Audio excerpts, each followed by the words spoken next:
좋은 리더를 만드는 요소는 무엇인가라는 질문은 종종 대학 라운지, 레딧 게시물과 구걸에서 잠재적 기업가와 정치인이 우상의 성공을 모방해야 한다고 주장하는 곳에서 던집니다.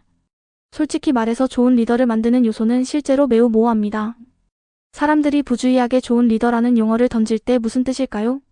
좋은 리더는 시민들의 모든 소원과 욕망을 충족시켜줄 사람입니다. 좋은 리더는 임기 동안 악을 저지르지 않는 사람입니다. 강력한 정치적 제국을 건설하고 반대를 억누르고 자신의 입장을 유지할 수 있는 사람입니다. 좋은이라는 단어는 단순히 자신의 적성 기술은 좋은 리더입니다. 사무실에서 이해할 수 없는 명령을 외치는 대신 다른 사람에게 무언가를 하는 방법을 보여주는 사람입니다. 누구에게 물었느냐에 따라 좋은 리더에 대한 정의가 크게 다를 수 있습니다. 좋은 리더의 모든 정의에 대해 좋은 리더를 만드는 것이 무엇인지 답하려고 시도하는 것은 6분 분량의 영상의 엄청나게 무의미한 연습이므로 다른 철학자들이 이 질문에 대해 생각한 바를 따르겠습니다. 유명한 니콜로 마키아벨리의 군주론, 그가 기억되는 작품은 공주를 위한 거울 장르에 속하며 간단히 말해 자신의 영역을 장악하려는 리더에게 중요한 정치적 조언을 설명하는 작품입니다.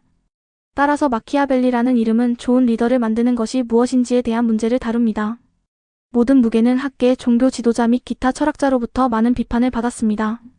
군주는 여전히 매우 흥미로운 작품으로 남아 있습니다. 추상적인 이상보다 실용주의와 효과적인 진실을 강조하는 최초의 작품 중 하나이기 때문입니다. 좋은 리더에 대한 조언과 자질과 언급은 일부 사람들에게 가혹하고 잔인하며 필연적으로 이론적이라고 여겨집니다. 따라서 마키아벨리라는 용어는 이러한 자질과 연관되게 되었지만 실제로는 군주에 따르면 군사 문제를 이해할 수 있어야 합니다. 선과 악을 구별하고 다른 사람의 조언을 이해할 수 있어야 합니다. 미덕의 자질의 모습을 유지하고 영광을 추구하고 자신의 생존을 위해 필요한 양의 두려움을 심어줄 수 있어야 합니다. 마키아벨리는 이러한 자질 각각이 군주에게 필수적이고 중요한 이유를 자세히 설명합니다. 마키아벨리에게 좋은 지도자는 자신의 권력을 유지하고 자신의 생존을 보장하면서 영광을 달성할 수 있는 사람입니다. 이는 당시 지도자의 주요 목표입니다. 군주는 효과적인 통치와 거버넌스 문제에 매우 실용적인 관점에서 접근하고 정치에 대한 기존 철학의 새로운 내용을 추가합니다. 그리스어 정치적인에서 유래한 용어는 시민, 도시 및 통치와 관련된 것을 의미합니다. 마키아벨리는 좋은 지도자는 군사 문제를 이해할 수 있어야 한다고 제안했는데 이는 그러한 문제를 이해하지 못하는 지도자는 적에게 패배할 가능성이 높고 병사들의 존경을 얻지 못할 가능성이 높다는 간단한 관찰에 근거합니다. 군인들은 지도자가 무지하게 그들을 무덤으로 보내는 경우 지도자를 신뢰할 수 있습니까? 마키아벨리가 지적한 또 다른 요점은 지도자는 다른 사람의 조언을 비판적으로 검토할 수 있어야 한다는 것입니다. 그의 조언자의 말의 좋은 점과 나쁜 점을 구별하지 못하는 사람은 조언자의 도구가 되어 개인의 파멸로 이어질 수 있다는 관찰에 근거합니다. 이것은 너무나 당연한 것처럼 들리지만 사실입니다. 하지만 이것이 바로 마키아벨리의 전문 분야입니다. 지도자는 정직, 믿음, 신뢰성과 같은 미덕의 자질의 모습만 유지해야 하며 필요할 때 이러한 가면을 벗는 것을 두려워하지 말아야 한다는 그의 가장 논란이 많은 요점 중 하나입니다. 특정한 이상에 완고하게 집착하는 지도자는 종종 융통성이 없어서 위기와 도전에 효과적으로 대처하지 못한다는 간단한 사실에 근거합니다. 이 제안은 윤리적, 도덕적 지침보다 실용성과 실용주의를 선호합니다. 지도자는 시민들에게 거짓말을 하고 도전을 극복하기 위해 잔인한 행동을 하는 것이 정당합니다.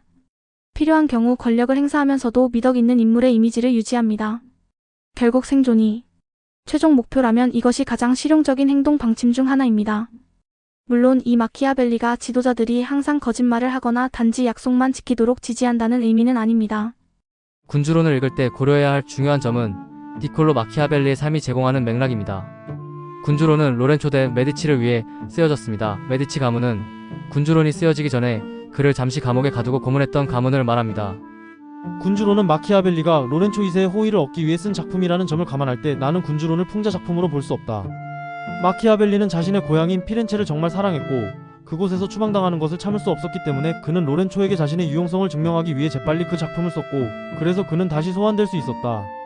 이런 점을 감안할 때 마키아벨리가 로렌초가 엄청나게 멍청하다고 생각하지 않는 한 군주론을 풍자 작품으로 만드는 것은 말이 되지 않는다. 그 작품은 때때로 거짓이 있거나 메디치 가문에 대한 아첨일 수 있지만 아마도 풍자는 아닐 것이다. 저는 니콜로가 1494년 메디치가 권력에서 쫓겨난 후세가 아는 한 그가 도운 노력에 부유한 삶을 살았는지 확신하기 어렵습니다. 그는 지위가 있었습니다. 그리고 이 모든 것이 오래가지 못했습니다. 메디치가 신의 뜻 죄송합니다.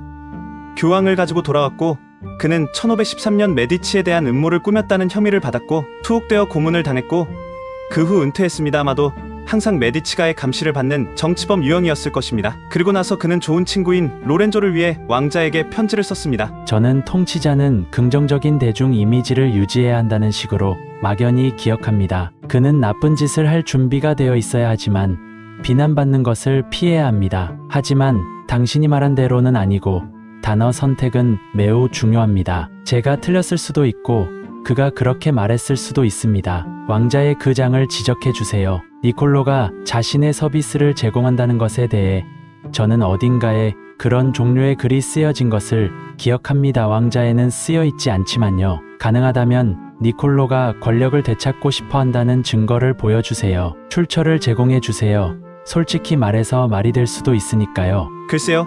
솔직히 말해서 제가 가장 많이 찾은 기사는 오바마와 마키아벨리 원칙을 비교한 것입니다. 제 기억이 맞다면 오바마가 군주론을 읽었다고 말한 것은 제 철학 선생님이었습니다. 그것이 충분히 좋은 출처인지는 여러분이 판단하시겠지만 솔직히 저는 세계에서 가장 강력한 나라의 대통령이 군주론을 주의 깊게 살펴볼 것이라고 기대합니다. 저는 그것이 그렇게 흥미진진하다고 생각하지 않습니다. 하버드에 있었고 헌법을 가르쳤지만 도서관에 그런 책이 없는 사람이 이상해 보입니다. 편집해서 잊었기 때문 마키아벨리는 그의 책에서 나를 데려가라고 명확하게 말하지 않았지만 서문에서 오늘은 당신의 생일이고 모두가 당신에게 반짝이는 선물을 주는데 여기 내가 당신을 위해 준비한 것이 있습니다. 피렌체 공작이 된다면 굉장한 통치자가 되는 방법에 대한 지침입니다. 여기 내가 줄 수 있는 조언이 많이 있습니다 라고 말했습니다. 나중에 그는 대중의 인식에 대해 이야기하고 군주는 사자가 되어야 하고 태양처럼 빛나야 하며 따라서 음모 이야기에 더럽혀지는 것을 허용할 수 없으며 부하들에게 맡겨야 한다고 말합니다. 그 부하가 그 자신이어야 한다는 것이 암시되어 있습니다. 결국 그는